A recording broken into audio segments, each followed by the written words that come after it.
So welcome. The United Kingdom may be one of the latest countries to officially recognize the Armenian Genocide. The UK does remain, however, one of the few major Western powers to not have officially recognized the events of 1915 as a genocide. I'm joined today by Tim Loughton, the chair of the Home Affairs Select Committee and member of Parliament for East Worthing and Shoreham. So Mr. Loughton, thank you very much for your time. Pleasure. To start off, the Armenian people have been noticing what's going on in the House of Commons in the UK. A bill regarding the official recognition of the Armenian Genocide passed its first reading and will head into a second reading in 2022. Can you explain a bit the roadmap and how this works in Parliament?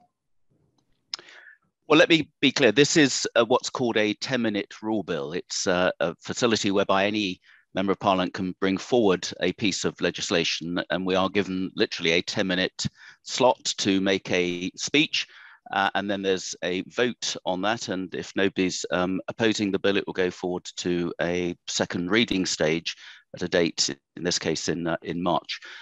There is virtually no chance of this bill becoming law in itself.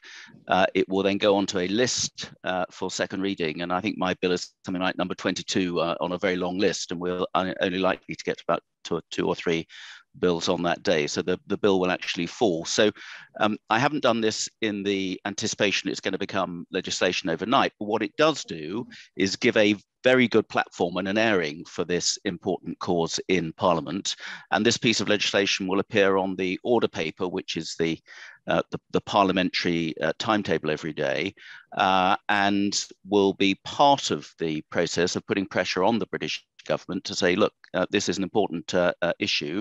There are many people who want to see the Armenian Genocide officially recognised by the British government, and here's a bit of legislation to back that up. So constantly putting pressure on the British government to adopt effectively the measures in the bill. But I'm not anticipating the bill itself will come March become law in its own right. And why was it important for you to voice your support for the cause of Armenian Genocide recognition? Well, there are two issues here. First of all, I chair the Parliamentary All-Party Group on Armenia, and I've had an interest in Armenia for some time. And obviously, we've been viewing the very concerning events, first of all, in Nagorno-Karabakh, and then the ongoing aggression by Azerbaijan towards Armenia with great concern. And we've raised it in Parliament, and we've had meetings with ministers. But the Armenian Genocide, I think, is one of the pieces of unfinished business going back to the First World War. And I think it's an ongoing sore with the world in terms of dire human rights abuses that were committed over 100 years ago. But just because it happened to be 100 years ago, just because probably an awful lot of people don't really appreciate in the UK the horrors of what happened in the Armenian Genocide, doesn't make it any less relevant that we should consider it today. So the first point is to try and right an historical injustice and call out the horrific events between 1915 and 1923 for what they were, and that was a genocide. But secondly, I'm also very involved with the cause of the Tibetan people and human rights abuses in China. And many of us in Parliament have spent a lot of time calling out China, particularly most recently for the genocide it's been committing against the Uyghurs in Xinjiang province. Parliament has voted to call that a genocide, although the government haven't officially adopted that yet. And we've also voted to have a diplomatic boycott of the Beijing Winter Olympics, the so-called genocide games coming up next February. So I think if we are to be serious about contemporary genocide, of which this is clearly one going on in Xinjiang, let alone the ongoing abuse of the Tibetan people, then we need to acknowledge historic genocides as well. So I'm trying to be consistent with our whole approach about those countries who commit what I think most decent people would regard as genocide, even if it's not been properly recognized in the international courts at this stage.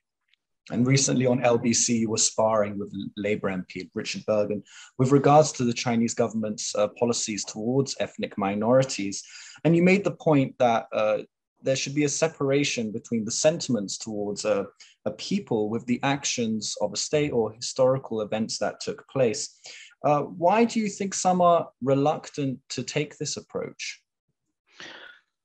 Well, I'm afraid, to be brutally frank, there are certain left-wing MPs who are serving as useful idiots for the Chinese Communist Party. And I had this extraordinary exchange on a live radio program with a very left-wing Labour MP who refused, I think, no fewer than 6 times to condemn the actions of the Chinese Communist government and to even acknowledge that they committed anything like a genocide. And every time you asked him, well, look, you know, do you think China is guilty of offences? He just tried to turn the argument on, well, what America did during the Second World War or what's happened in Iraq. I mean, those things are on an entirely different level. And it's important that where genocide is being committed, where a state is very clearly committing grievous offences and mass murder against a group of citizens from a certain ethnic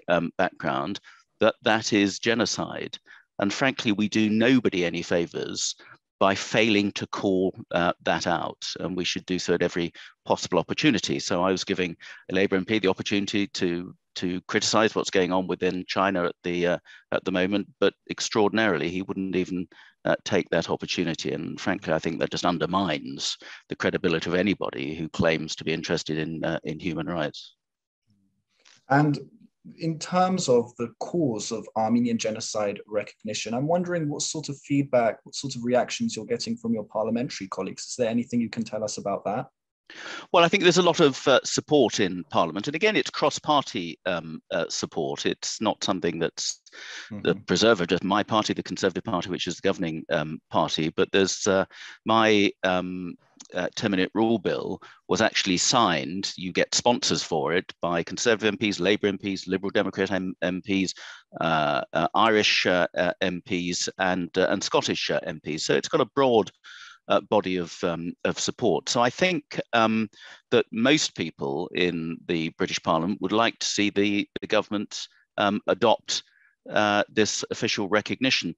There are, I have to say, there is an all-party parliamentary group for Azerbaijan, and there are some, albeit limited, friends of Azerbaijan in Parliament. And of course, there are friends of Turkey as well, who are vehemently opposed to such a recognition and claim that it really didn't happen, or there were investigations at the time which didn't find anything, but that's just completely unsatisfactory. So of course, there will be some opposition, but I think most fair-minded members of Parliament would support the government taking this formal recognition and following the path that many of our Western allies have already done.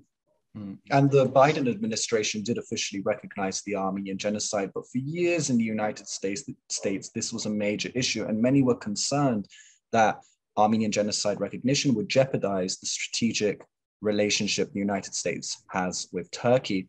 What do you think about that narrative that such a move would jeopardize the UK's relation with Turkey, which is a strategic ally?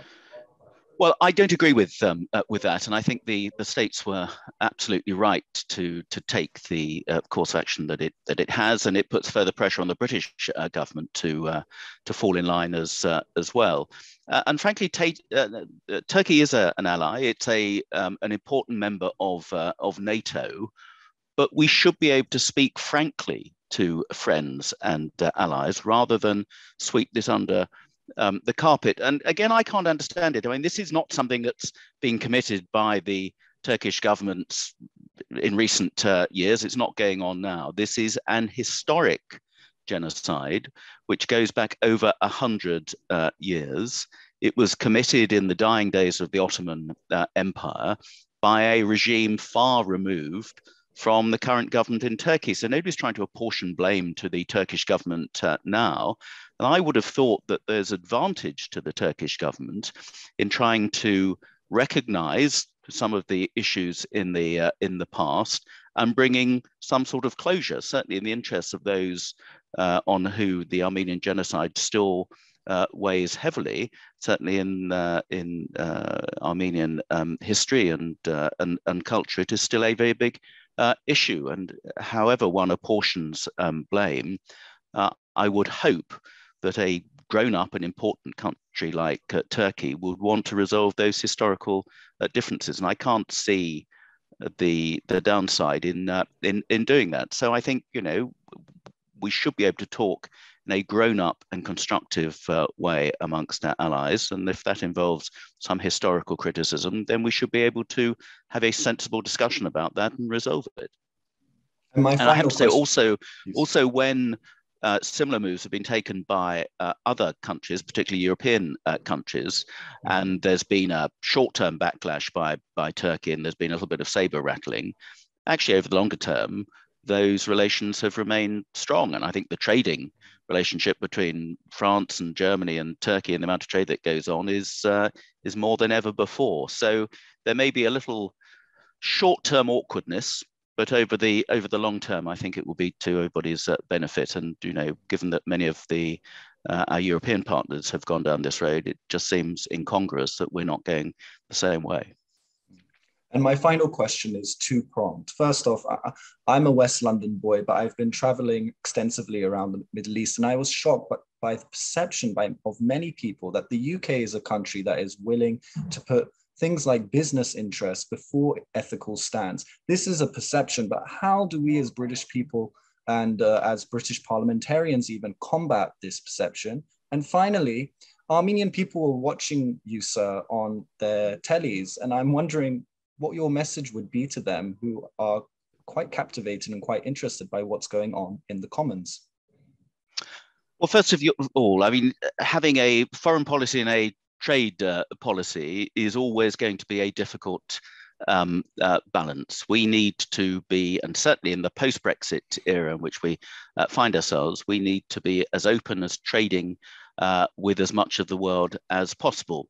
But there do have to be boundaries. And certainly, if you take the case of China, when we were negotiating a trade bill in Parliament earlier this year, some of us put down amendments, and the government moved some way into putting barriers on signing trade agreements with countries which are guilty of genocide. And I think there has to be some red lines.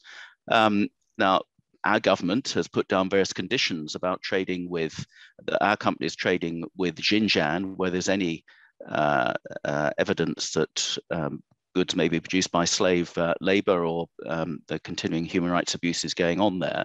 So I think we should have an element of observing human rights conditions in countries with whom we are trading. Now, there are important players in the region around Armenia where British interests, particularly oil companies, have contracts and ongoing business interests. Now, we have to weigh up the two. We need to continue to be able to exert influence. We need to have commercial advantage. But as I say, when we're dealing with allies, we shouldn't be afraid and shouldn't be deterred or hindered from calling out serious human rights abuses and other offences going on within a country. And if those calls are not heeded, then to put some conditions on that trade, which is what we've tried to do with China, and that should apply throughout the world. So it's always a difficult balance, but we can't have untrammeled trade where we've got governments who are committing crimes that are recognised in international law. In terms of what I would say to Armenia, I mean, we have very good relations with the Armenian community in the UK. The Armenian National Committee, who act as a secretariat for the all-party group, have been exceedingly helpful. I've met many Armenians. I've entertained the Armenian ambassador many times in Parliament. He was here just a couple of weeks ago. And I'm hoping for the first time to visit Armenia when we're allowed to go because of COVID, and I hope to take a delegation of parliamentarians there at some stage in the new year to foster stronger relations between UK parliamentarians and Armenian parliamentarians. And there are many things we have in common. So we are supporters of the Armenian people. We acknowledge the historical injustices that have been done to the Armenian people and the Armenian nation. And we are very well aware of the pressure that you are under and the the menace and the aggression of certain other players within the in the region, and that needs to be called out. And we certainly want to put more pressure on our government to call out some of that aggression, particularly by Azerbaijan, which is ongoing. So I think Armenia can count on the support of many parliamentarians in the UK Parliament who will stand up for Armenia and the sovereignty of the Armenian nation going forward. Oh, Mr. Loughton, thank you very much for your time. Pleasure. Thank you for having me. And thank you for joining us on CivilNet.